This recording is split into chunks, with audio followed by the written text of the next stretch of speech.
మా నాన్నమ్మ పంట చీమలు కరిస్తే మంట. ఈ జీడి తోటలు పడి ఎన్ని ఇబ్బందులు పడే జీడి తోటల్లోనే కాజు తీసుకొని ఇంతగానో అమ్మేది ఇట్లా రేటు మీద వచ్చేది, ఇన్ని కష్టాలు పడేది నేను చూపిస్తాను. గుడ్డు కూర, ఆలుగడ్డ గుడ్డు.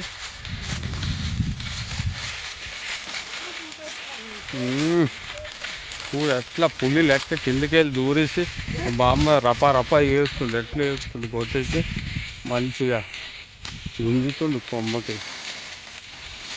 మీరు కాజు ఇది కొనేది మీరు జస్ట్ ఒక 500-600 ఇంత కష్టపడి మేము ఇస్తే మనకి తక్కువ రేట్లకి ఇచ్చి మీకు అన్ని రేట్లకి అమ్ముతారు. ఫ్రూట్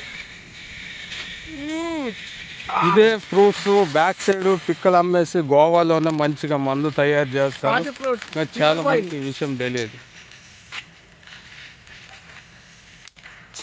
ఇది జస్ట్ ఇది మనం ఈ కాజు తీసేసి పడేస్తాం, కానీ ఇది గోవాలోనే మంచిది. ఇది మంచిగా అది ఓకే మ్యాన్.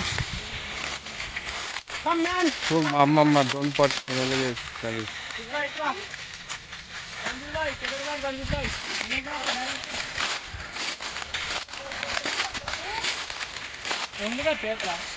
సేమ్ పాములు పట్టి నీకు వెళ్తుండు.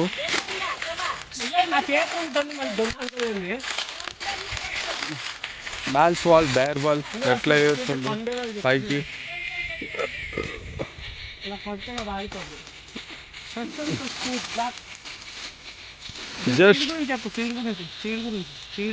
జస్ట్ అది మనం మన పండినాక జస్ట్ ఇట్లా ముట్లేవది చీడు ఎంత రసం ఇట్లా వచ్చిందంటే మన వేసవి కాలంలో తాగిన మనకి ఎంత ఫలితం ఉంది, చాలా మంచిది. కానీ ఏ సీజన్లో ఏది వచ్చిందో అవి వస్తాయి, కానీ ప్రతి సీజన్లో అవి రావు. కాబట్టి ఇది ఒక అమ్మ టైంలోన ఈ కాజు అనేది ఒక దేవుడు ఇచ్చిన వరం లాంటిది. ఒకటి మనం ఈ పళ్ళు జస్ట్ పళ్ళు అయినాక మనం తీసి ఎంత రేటు బట్టి అమ్మేటట్టుగా రైతులు ఉంటారు. అట్లు వాళ్ళు కాచుకునేటోళ్ళు ఎవరైనా సరే జస్ట్ ఇది ఉంది కదా, ఇది డైరెక్ట్గా ఇది పెట్టి మనం డైరెక్ట్గా మనం చేయిలో తీసి ఇట్లా కొరికేస్తామంది కాదు, గాయం అవుతుంది.